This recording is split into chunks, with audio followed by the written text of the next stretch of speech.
Good morning बच्चों। आज मैं आप सभी को क्लास 11th मैथ की क्लास में एक्सरसाइज 7.1 पढ़ाऊंगा।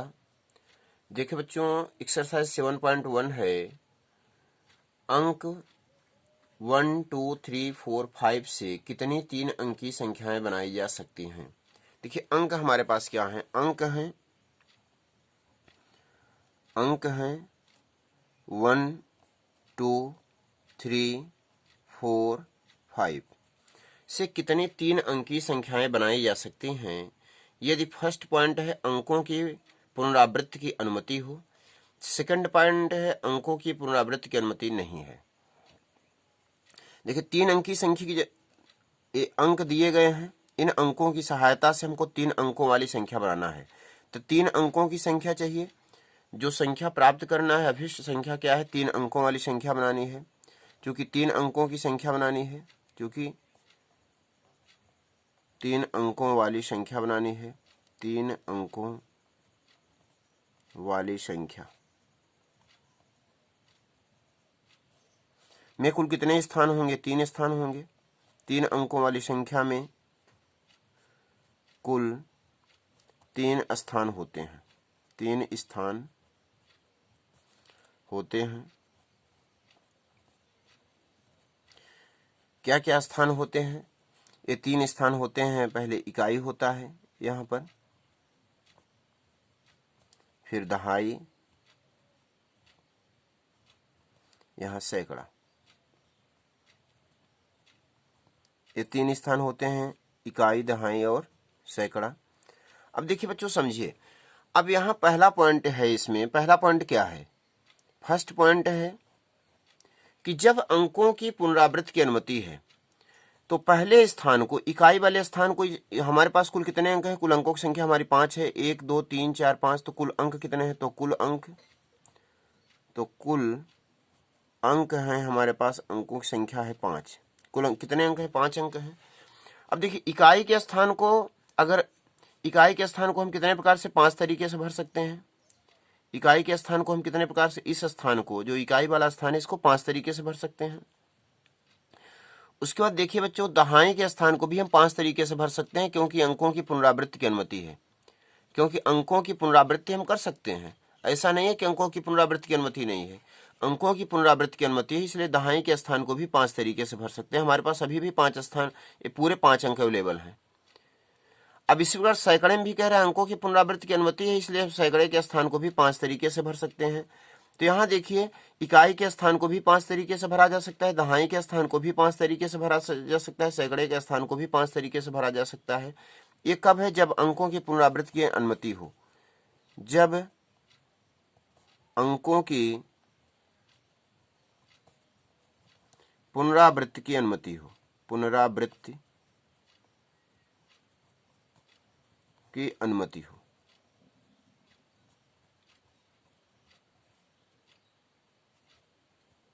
तो जब अंकों की पुनरावृत्ति की अनुमति हो तो इकाई को भी 5 तरीके से भरा जाएगा, दहाई को भी 5 तरीके से भरा जाएगा, सैकड़े को भी 5 तरीके से भरा जाएगा। तो कुल 3 अंकों वाली संख्या कितनी होगी, तो कुल 3 अंक की संख्या हमसे पूछ रहा है, 3 अंक की संख्या बनाइए, कितनी बनाई जा सकती हो, तो 3 अंक की संख्याओं की कुल संख्या बराबर, तो 3 अंकी संख्याओं की संख्या, तो 3 अंकी संख्याओं की संख्या बराबर हो जाएगा, तीनों गुणनफल 5 25 पंजे 125 हो गया। अब दूसरा पॉइंट क्या है इसी में, जब अंकों की पुनरावृत्ति की अनुमति नहीं है, जब अंकों की पुनरावृत्ति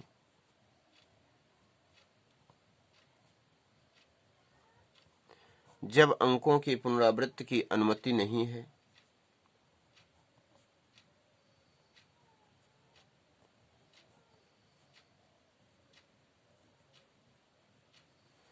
जब अंकों की पुनरावृत्ति की अनुमति नहीं है तो अंकों की संख्या कितनी होगी, देखिए तो इकाई के स्थान को, जो इकाई वाला स्थान है, ये इकाई वाले स्थान को तो हम 5 प्रकार से भर सकते हैं।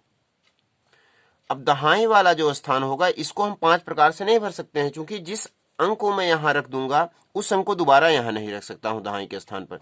ये कह रहा पुनरावृत्ति की अनुमति नहीं है, अर्थात जिस अंक को 5 अंकों में से जिस अंक को मैंने इकाई के स्थान पर रख दिया, अब उस अंक को मैं दहाई के स्थान पर नहीं रख सकता हूँ। तो उस अंक को मतलब मैं दोबारा इस संख्या में यूज नहीं कर सकता हूँ। देखिए समझिए बच्चों, एक क्वेश्चन कह रहा है कि हमारे पास अंक अवेलेबल हैं 1 2 3 4 5, इन्हीं से हमको 3 अंकों की संख्या बनानी है। इस बार अंकों की पुनरावृत्ति की अनुमति नहीं दे रहा है, अर्थात जिस अंक को एक बार आप उस संख्या में रख देंगे वह अंक दोबारा उस संख्या में नहीं आना चाहिए। तो जैसे मान लो इकाई के स्थान पर मैंने कोई यहाँ एक अंक तो इकाई के स्थान को तो मैं कोई 5 प्रकार से रख सकता हूँ, कोई भी 5 अंक रख सकता हूँ, चाहे 1 रखूँ, चाहे 2 रखूँ, चाहे 3 4 5, यहाँ कोई भी अंक रख सकता हूँ 1 2 3 4 5। लेकिन अगर ध्यान रहे कि मान लीजिए जैसे मैंने यहाँ 1 को रख दिया, तो अब दोबारा हम यहाँ 1 को नहीं रखेंगे, तो हमारे पास कौन अंक बचे? 2 बचा, 3 बचा, 4 बचा, 5, इन यही 4 बचे हैं ना। इन चारों में से हम किसी एक को रखेंगे। तो वही तो मैं कह रहा हूँ कि यदि इकाई के स्थान को 5 प्रकार से भरा जा सकता है, लेकिन दहाई के स्थान को 5 प्रकार से नहीं भरेंगे, क्योंकि एक अंक तो मैं यहाँ रखा हूँ भाई, 5 में से कोई एक ही अंक रखूंगा। इसी प्रकार यहाँ 4 में से कोई एक अंक रखूंगा, तो दहाई के स्थान को 4 प्रकार से भरा जाएगा। अब देखिए, अब कितने 2 अंक आ चुके हैं, 5 अंकों में 2 अंकों का स्थान फिक्स हो गया, बचे कितने? 3 अंक। अब सैकड़े के स्थान को मैं 3 में से कोई एक अंक रखूंगा, तो इस सैकड़े के स्थान को कितने प्रकार से भरा जाएगा? 3 प्रकार से भरा जाएगा। सैकड़े के स्थान को 3 प्रकार से भरा जाएगा। इन तीनों का गुणनफल हम बता देंगे। सैकड़े के स्थान को 3 प्रकार से भरा जाएगा। बच्चों कायदे समझिएगा, इसको मैं जो समझा रहा हूं, इकाई के स्थान को 5 प्रकार से भरा जा सकता है, दहाई के स्थान को अंकों की पुनरावृत्ति की अनुमति नहीं है, इस प्रकार 4 प्रकार से भरा जाएगा, और सैकड़े के स्थान को जो है 3 प्रकार से भरा जाएगा, क्योंकि अंकों की पुनरावृत्ति की अनुमति नहीं है। कैसे? फिर से समझ लीजिए। जैसे हमारे पास अंक 1 2 3 4 5 हैं, तो यहाँ पर हम 1 2 3 4 5 में से कोई भी अंक रख सकते हैं, लेकिन ध्यान रहे अगर मैंने किसी एक अंक को रख दिया, तब उस अंक को हम दोबारा नहीं रखेंगे। तो हमारे पास कितने अंक बचे? केवल 4 ही अंक बचे। अब 4 अंकों में से अगर किसी एक अंक को यहाँ रख दिया, तब हमारे पास कितने अंक बचे? केवल 3 अंक बचे। अब 3 अंकों में से सैकड़े के स्थान पर कोई एक अंक रखूंगा, तो सैकड़े के स्थान को 3 प्रकार से भरा जाएगा, दहाई के स्थान को 4 प्रकार से, और इकाई के स्थान को 5 प्रकार के। अतः 3 अंकी संख्या, उनकी संख्या बराबर, अतः 3 अंकी संख्याओं की संख्या, अतः 3 अंकीय संख्याओं की संख्या बराबर संख्याओं की संख्या बराबर 3 गुणित 4 गुणित 5 बराबर हो जाएगा 3 चौक 12, 12 पंचे 60, 3 चौक 12 पंचे 60 हो गया। ऐसे यहाँ भी आप यहाँ न गुणा का चिन्ह लगाकर यहाँ गुणा का चिन्ह लगाकर लिख सकते हैं कि यहाँ ऐसे ही दिखा दिए 5 5 5, और यहाँ देखिए 5 गुणित 5 गुणित 5 बराबर 125। ऐसे इसको भी आप दिखा सकते हैं। अब देखिए क्वेश्चन नंबर दूसरा है, question number second. Question number second है,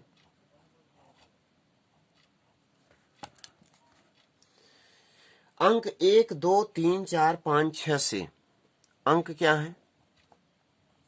अंक है 1 2 3 4 5 6 से कितनी 3 अंकी सम संख्याएं बनाई जा सकती हैं यदि अंकों की पुनरावृत्ति की जा सकती है।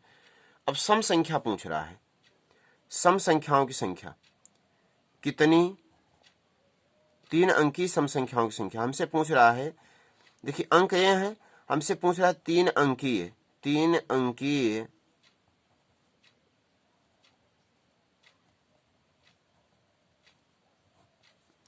सम संख्याओं की संख्या, सम संख्याओं की संख्या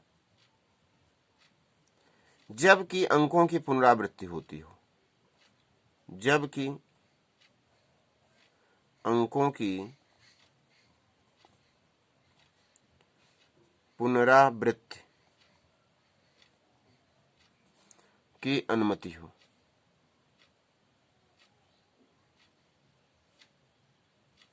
समझिएगा, हमें कितनी अंक की संख्या चाहिए? 3 अंक की संख्या चाहिए। तो इसमें भी इकाई होगा, दहाई होगा, सैकड़ा होगा। क्या होगा? इकाई होगा, दहाई होगा और सैकड़ा होगा, ऐसे होगा। अब देखिए 3 अंक की सम संख्या चाहिए, तो सम संख्या चाहिए तो इकाई के स्थान पर इसमें से 1 2 3 4 5 में से या तो 2 आएगा, या तो 4 आएगा, या तो 6 आएगा। केवल यही 3 अंकों में से कोई एक अंक आएगा। भैया देखिए, हमको क्या चाहिए? 3 अंक की सम संख्या चाहिए, विषम संख्या नहीं चाहिए, हमको केवल सम संख्या चाहिए। तो सम संख्या वही होती है जिसमें इकाई का अंक 0 हो, 2 हो, 4 हो, 6 हो, 8 हो। अर्थात इकाई का अंक क्या हो? 2 से विभाज्य संख्या हो। तो इकाई के स्थान पर यहाँ हम रख सकते हैं 2 रख सकते हैं, या तो 4 या तो 6। तो इकाई के स्थान को केवल 3 प्रकार से ही भर सकते हैं। अब ध्यान रहे बच्चों, अंकों की पुनरावृत्ति की अनुमति है। अब कुल हमारे पास टोटल अंक कितने हैं? 6 अंक हैं। 1 2 3 4 5 6 अंक हैं। तो दहाई के स्थान को हम पूरे 6 प्रकार से भर सकते हैं। भाई अंकों की पुनरावृत्ति की अनुमति है, ऐसा कोई बाध्यता नहीं है कि जिस अंक को यहाँ रख दिया दोबारा यहाँ नहीं रख सकते, यहाँ भी रख सकते हैं। अंकों की पुनरावृत्ति की अनुमति है। इसी प्रकार सैकड़े के स्थान को भी हम 6 प्रकार से भर सकते हैं। सैकड़े के स्थान को भी 6 प्रकार से भर सकते हैं, चूंकि अंकों की पुनरावृत्ति की अनुमति है। अतः कुल संख्या बराबर, अतः कुल 3 अंकी संख्या, अतः कुल 3 अंकी सम संख्या, 3 अंकी सम संख्याओं की संख्या इक्वल टू 6 गुणित 6 गुणित 3 बराबर 6 छंग 36 में 3 का गुणा कर दे बच्चों, हो जाएगा 3 छंग 18, 3 त्रिका 9 10, 108 संख्याएं होंगी। कुल कितनी संख्याएं होंगी? 108 संख्याएं होंगी। संभवतः आप लोग बच्चों समझ चुके होंगे।